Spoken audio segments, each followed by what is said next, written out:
Lan Anh đang chơi gì đó? Cho bà coi với coi. Wow, đẹp quá ta. Wow. Ồ, đẹp quá, đẹp quá, đẹp quá. Lan Anh chơi gì đó? Cho bà coi coi, cho bà coi coi. Wow, đẹp không? Ý. A, B, A, F, G. Ồ, đẹp quá.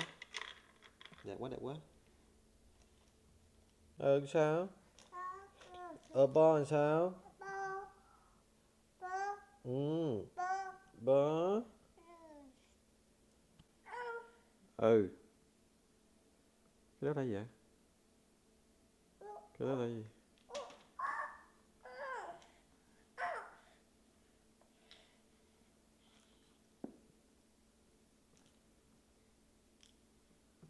Em đang cái gì đó? Em đang cái gì đó?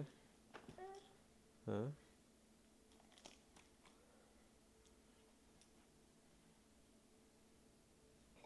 Ngon không con? Ngon không? Ngon không? Yummy. No, dơ đó, đừng có thổi dơ đó. Yêu. Dơ đó. Ngon không? Uống ngon không? Ngon không? Uống nữa không? Uống nữa không? Uống nữa nha. Uống nữa bà lấy cho uống nha. Uống nữa không? Uống nữa không bà lấy cho uống. Hết rồi hả? Uống nữa nha. Uống nữa. Ok, bà lấy nữa cho uống. Ok, rồi. Ha. Đó. Ba đi. Ba đi. Thương ba không? Dạ. Rồi ngồi xuống uống cho ba đàng hoàng nha. Đúng rồi. Em ngồi xuống uống nha. Đúng rồi. Em giỏi quá. Lan Anh giỏi quá. Đừng có chốc lên nè. Cầm như nè. Con cầm như nè. Con cầm như nè. Đó. Đúng rồi. Không có chốc lên nha. Chốc lên là nó rớt ra ngoài nha. Uống đi. Uống đi.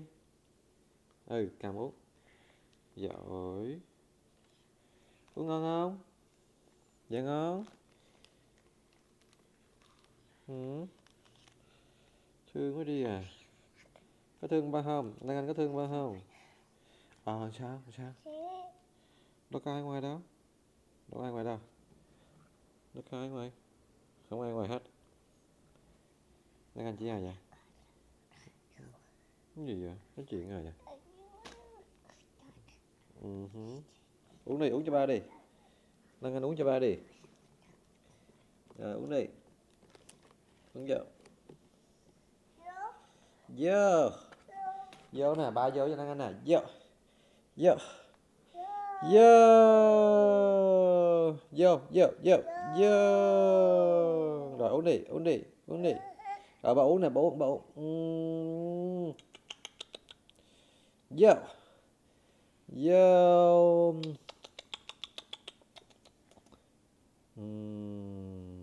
Uống hết đi. Uống hết cho ba luôn đi. Vô. Vô. Ngon quá. Cái gì? Thôi mình đi chơi nè, đi chơi không? Đi chơi không? Bà chở đi chơi. Đi chơi nghe, đi chơi nghe. Đi. Bà chở đi chơi.